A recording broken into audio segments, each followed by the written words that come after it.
o funcionamento é precário, a organização ela é nenhuma, tem a questão de não respeitar a paridade, que é 50% dos usuários e 50% dos funcionários, de trabalhadores e do governo, de não ter um local próprio para o funcionamento do conselho e da ouvidoria, porque acaba tendo uma ouvidoria dentro do próprio governo, que acaba impossibilitando que a ouvidoria pública funcione como um só corpo no conselho. Não havendo uma sala compatível, um veículo próprio para essas demandas do conselho, além das assessorias, que a própria lei determina que há uma resolução do próprio conselho para poder auxiliar o funcionamento do conselho.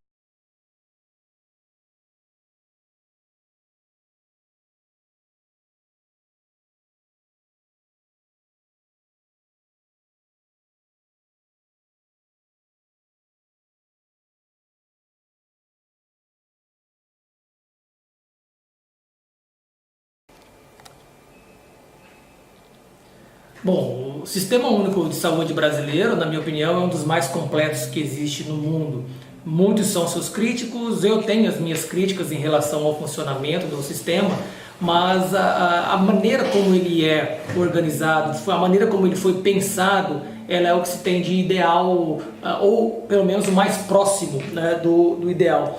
Muitos falam que o SUS é público, mas a gente não pode esquecer que o nome já do SUS é uma ideia do que ele é na sua verdade, é o Sistema Único de Saúde. E dentro da própria criação do SUS, dentro da própria lei que regulamenta o SUS, ele é previsto desde a sua origem na Constituição de 88, que o sistema privado atua de maneira suplementar e complementar ao SUS. Então, ao a gente falar em Sistema Único de Saúde, a gente está falando na esfera pública e na esfera privada. Lembrando que a esfera privada faz parte do SUS. Então, nós temos todo esse conceito da universalidade, da equidade, da integralidade, que ele é feito pelo poder público e complementado pela iniciativa privada. Tudo dentro de um único modelo. Então, muitas vezes a gente ouve as pessoas falando assim, eu não uso o SUS. Usa sim, todos nós utilizamos o SUS em todos os dias da nossa vida. Então, a ótica que eu tenho sobre o SUS, a percepção do SUS, é que ele permeia e ele está presente em todos os momentos da nossa vida enquanto cidadão brasileiro. Tem dificuldades? Tem. Tem problemas a ser resolvidos? Muito, muito, muito, muito. Principalmente quando a gente fala em financiamento e gestão e organização do sistema de saúde brasileiro.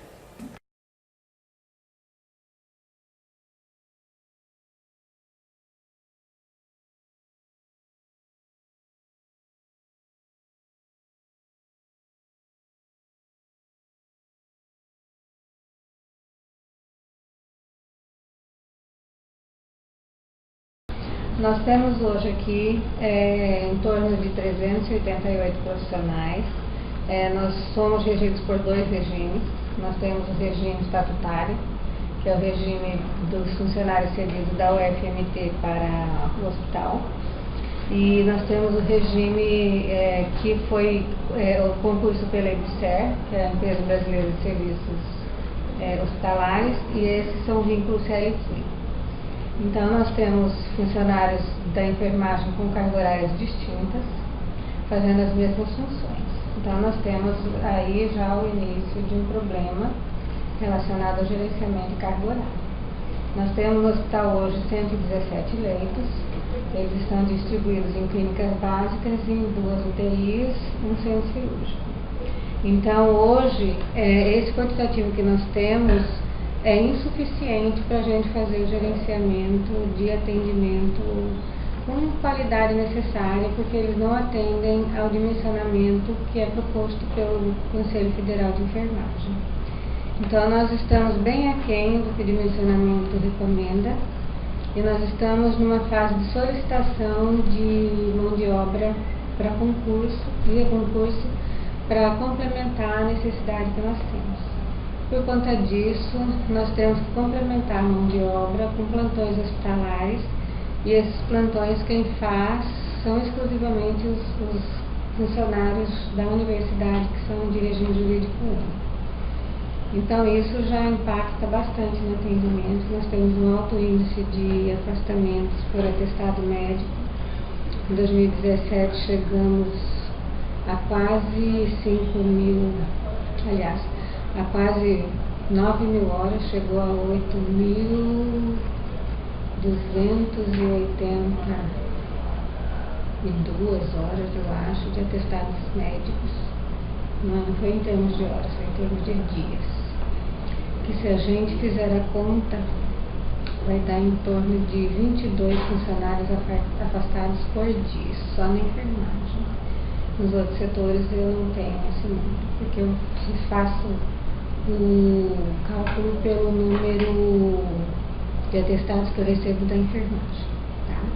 Nesse número eu entro com os atestados prolongados de licença gestante, entre os atestados prolongados de doenças que mais afetam os trabalhadores hoje, que entram os transtornos mentais e as doenças ósseas musculares, né, que é o que mais afeta esses trabalhadores. Então nós temos uma mão de obra já bastante precarizada e dos RJU muitos já estão em vias de aposentadoria. Então isso nos preocupa muito, porque quando a EBSER chegou ao hospital, de cara nós já tivemos a redução de 90 cargos, porque são cargos que pelo PCCS eles não são repostos por serem cargos extintos dentro do hospital. E desses cargos alguns são da enfermagem. Então atualmente em gestão de pessoas nós temos déficit de pessoal, tá? E esse déficit hoje está sendo difícil de reposição, porque nós não temos concursos previstos para o nosso hospital. Houve um cálculo de concurso de dimensionamento, mas Mato Grosso não foi contemplado. Há uma promessa de dimensionamento, mas até hoje nós já estamos entrando no mês de julho e não teve ainda a vinda dessa comissão aqui em Mato Grosso.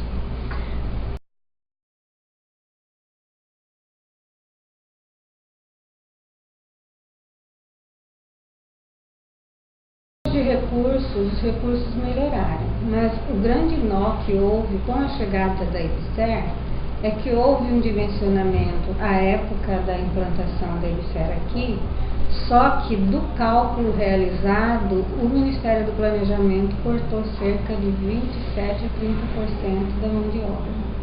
E isso está refletindo agora. Então, se a gente tivesse o número que foi contemplado, eu acredito que a gente não estaria nessa crise que a gente tem. Melhorou, né? Foi melhorando gradativamente, hoje a gente já tem o processo todo informatizado, a gente consegue saber melhor dos recursos, mas a gente, muitas coisas hoje são amarradas na sede. Então, ao mesmo tempo que trouxe agilidade para algumas coisas, trouxe morosidade para outras. Por exemplo, hoje para eu nomear um cargo é muito complicado, porque eu dependo da sede para autorizar.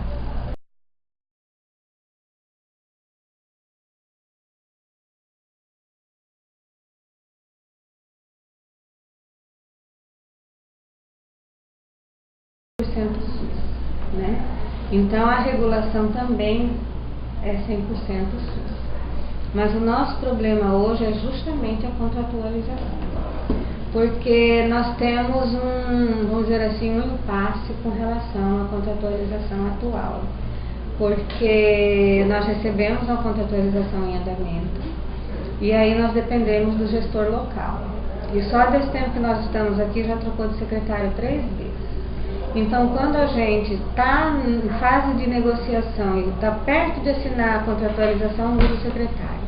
Aí nós começamos do zero tudo de novo para poder fazer de novo a negociação. Então, é um eterno negociar sem conseguir concluir essa negociação. E hoje nós temos aqui pela rede EBSER um projeto de regulação assistencial que tem nos ajudado muito na organização dos serviços, tanto de ambulatório, quanto na parte de cirurgia, fila de espera, e uma série de questões que estão voltadas para a regulação, que vai nos ajudar bastante e que está ajudando nesse caminho.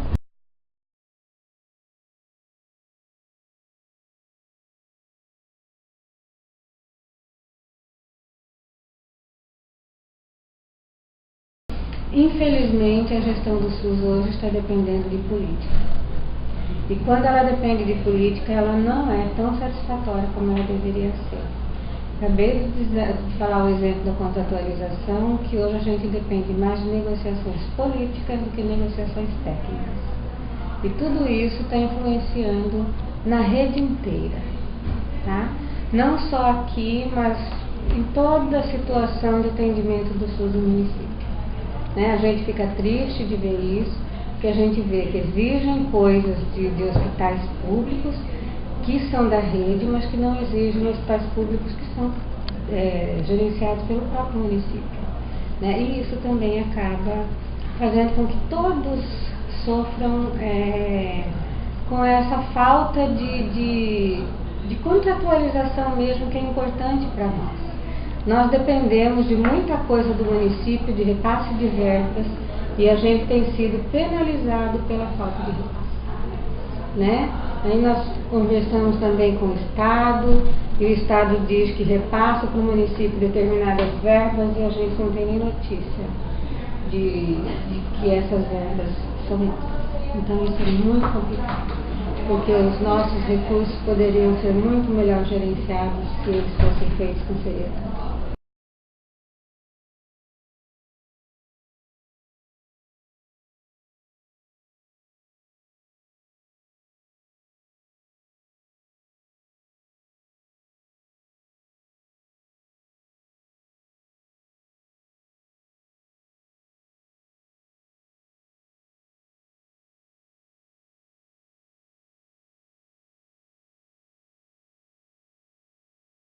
Nós estamos classificados e contratualizados com o município de Cuiabá para desempenhar o atendimento na assistência em média complexidade. Tá? O hospital hoje conta com 118 leitos, né? E estamos na média complexidade. Especialidades são vários serviços. Eu acho que em termos de prestação de serviço teriam mais de 50 itens contratualizados, desde exame, consulta, internação, medicação, tratamentos e tudo mais. E em geral é em duas frentes, né? Ambulatorial e cirúrgico. Mas dentro dessas frentes ambulatorial e cirúrgico vai enormes ramificações aí de prestação de serviço. Mas, salvo engano, em itens de contratualização são mais de 50 itens, salvo engano. Tá?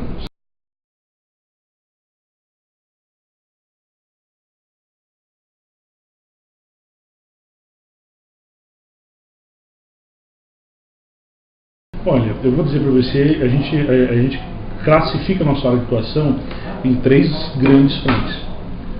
Frente 1, pessoal. Frente 2, administrativo. E a frente 3 seria uma espécie de ensino e pesquisa mesmo. Por que eu falo uma espécie? O hospital desenvolve pesquisa, desenvolve tal, mas apesar de termos cursos de residência, temos cursos de especialização, cursos de mestrado dentro do hospital, eu diria que a sistematização dela ainda não é o forte. Por que não é o forte? Não é da unidade hospitalar em si. A IBSER, uma empresa pública, que foi instituída em 2011, no Hospital Júlio Miller está efetivamente desde janeiro de 2014, tendo sido assinado o contrato, salvo engano, em novembro de 2013, e inicialmente ela trabalhou muito a parte de assistência e parte de administração. Neste momento, que a IBSER está dando uma atenção especial ao ensino e pesquisa. Então eu não tenho hoje uma sistematização bem organizada em termos de ensino e pesquisa. Mas de pessoal e administrativo é o que mais evoluiu. E obviamente que tanto o administrativo e o pessoal elas servem para atender a assistência. Tá? Então, aí vamos mais ser específico na sua pergunta. Com relação a pessoal, né? Nós temos um subdimensionamento de pessoal. Né? Quando da assinatura do contrato foi feito um levantamento do hospital, das necessidades do hospital, salvo engano, 30% a menos do que dimensionado foi disponibilizado no concurso público, né? E a gente vem enfrentando várias dificuldades para otimizar a gestão do serviço com quantitativo de pessoal. E nesse interim, nós aumentamos a nossa capacidade de atendimento e ocupação de leitos. Então, a realidade de 2014 para cá só foi evoluindo no sentido de deficiência de quadro de pessoal. Soluções, o hospital cotidianamente ele faz levantamentos e pede o provimento de concurso para suprir essa demanda. O que acontece? O concurso público da União em específico depende da autorização do Ministério do Planejamento e Orçamento. Isso não é algo fácil. O impacto na folha de pagamento é muito grande, ele requer um monte de critérios e um monte de estudo para ser aprovado. Estamos em vias de ser contemplados aí com alguma quantidade nova, de novas vagas, para ver se pelo menos recupera aquele contingenciamento que aconteceu lá na época da assinatura do contrato. Ok?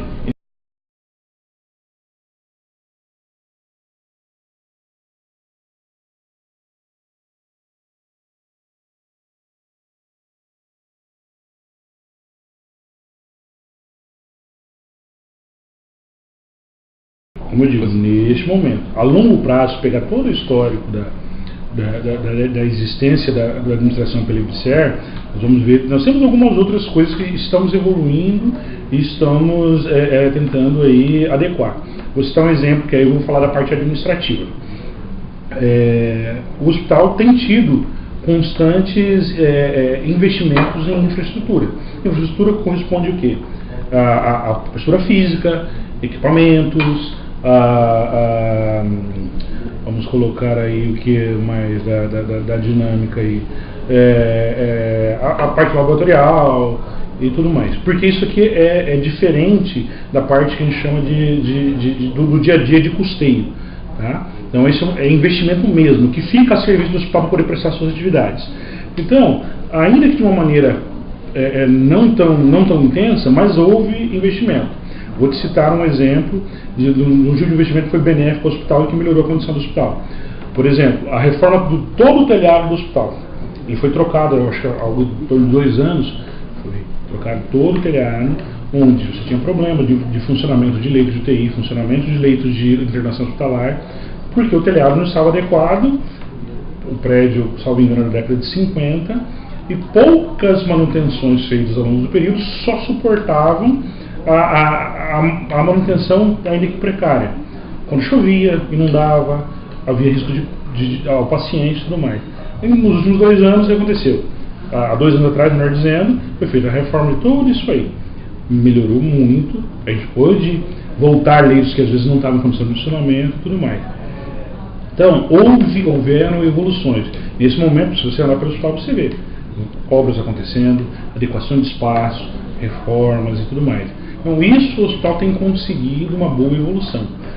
Paralelamente a isso, o meio de trabalho está se evoluindo, né? Estamos aqui com o Jonas, que é o chefe de divisão administrativa e financeira do hospital, mas há 4 anos atrás, os instrumentos de trabalho, de controle e tudo mais para fazer a gestão administrativa do hospital, ela vem evoluindo. Paulatinamente, ela vem sendo acrescida de meios de controle, procedimentos operacionais padrão, né? Fluxos de trabalho e tudo mais. Então, ela é menos gravosa no momento, à medida que você já houve uma evolução, tá? E você não fica numa situação caótica. Tem muito que evoluir, tem muito que investir. Se você andar pelo hospital, você vai ver o contraste entre as partes que melhorou a infraestrutura e as partes que ainda estão carentes de infraestrutura e de manutenção. E aí, nessa dinâmica, nós não estamos no zero, nós andamos um pouquinho. Enquanto que na contratação de pessoal, ela só veio a suprir, tentando repor uma dinâmica de carência que já existia. Por isso que eu não coloco no mesmo patamar de problema ou de gargalo essas duas frentes. Elas estão em estágios diferentes. Hoje, pessoal, é mais gravoso do que administrativo, tá?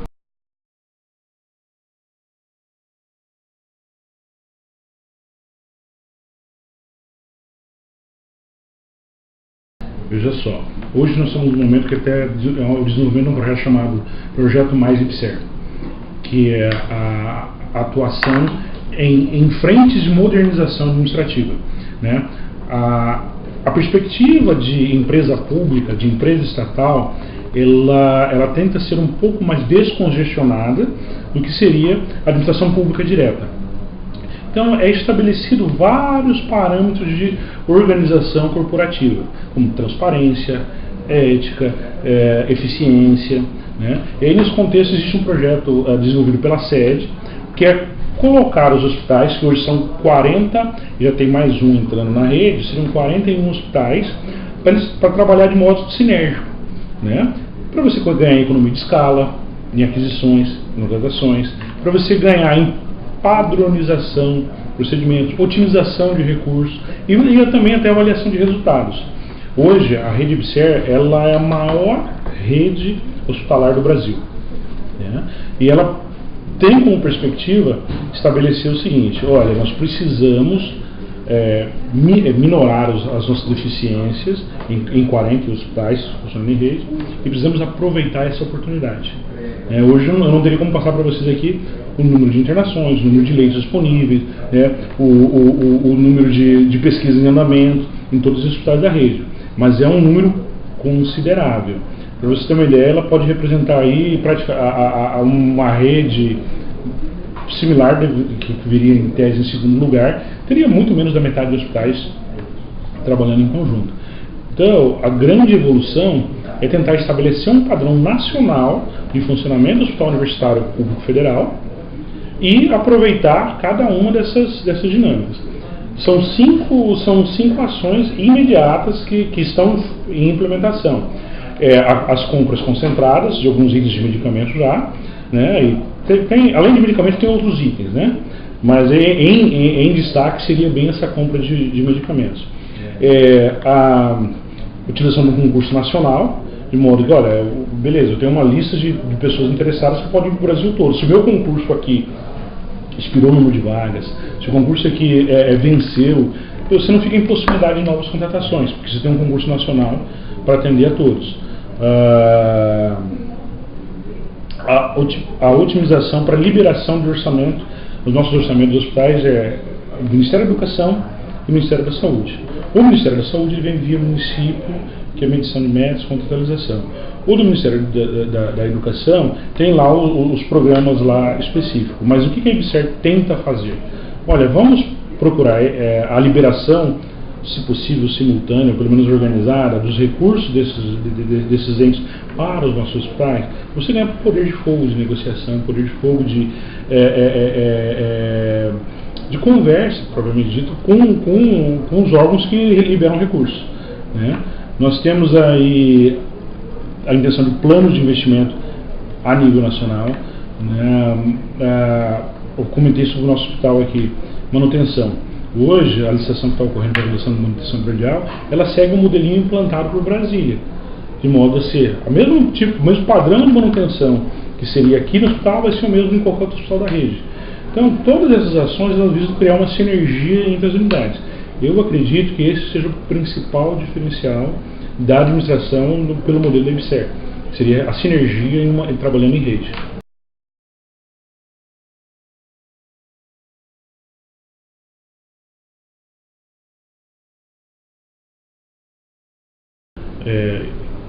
Eu até diria que ela existe gestão em abundância, né?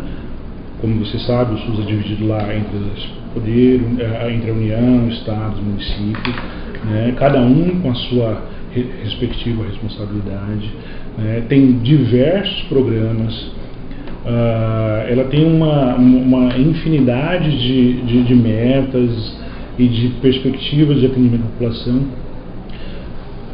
A percepção, às vezes, do usuário é que o sistema não funciona.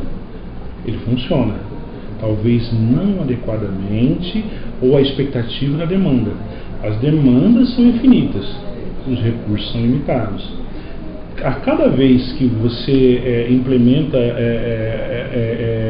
alterações, evoluções na gestão do SUS, ele não acontece, às vezes, na velocidade em todas as regiões do país. Ele não acontece as especificidades das ofertas de tratamento que deveria ter. É complexo. Eu acredito que a melhor interação entre os gestores de cada esfera ela tende a abreviar. Hoje, por exemplo, no município de Cuiabá, está funcionando muito melhor a regulação de pacientes do que já foi, sei lá, 10 anos atrás. Ou a evolução.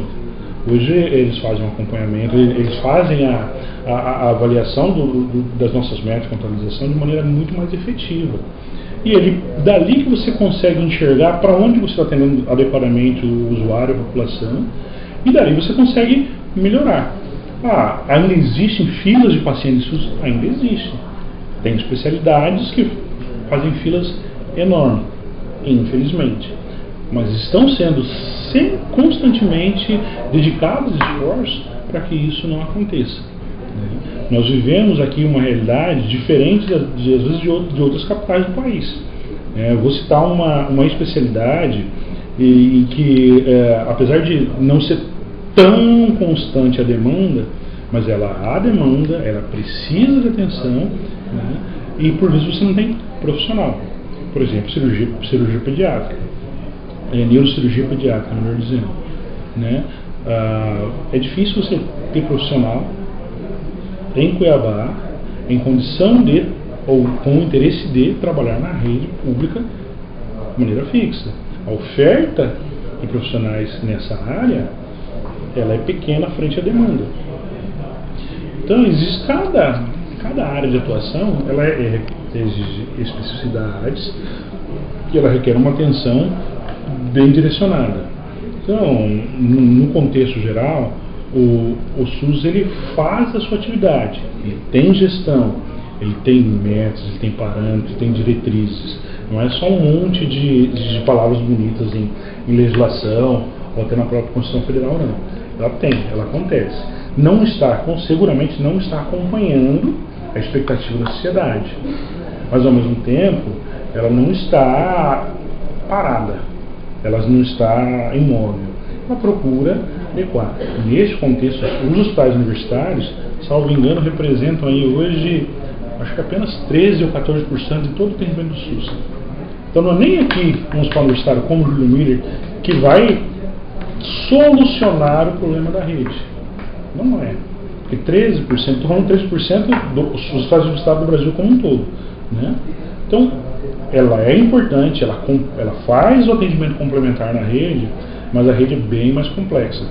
Talvez, se a expectativa de vocês no trabalho de vocês é entender melhor ainda o SUS, seria interessante verificar onde é o perfil desses outros hospitais que complementam todo o atendimento do SUS, que vai ser realidade diferente. O filantrópico, que é um viés importante de atendimento da rede SUS, tem outra perspectiva de gestão e administração que a gente hospital universitário.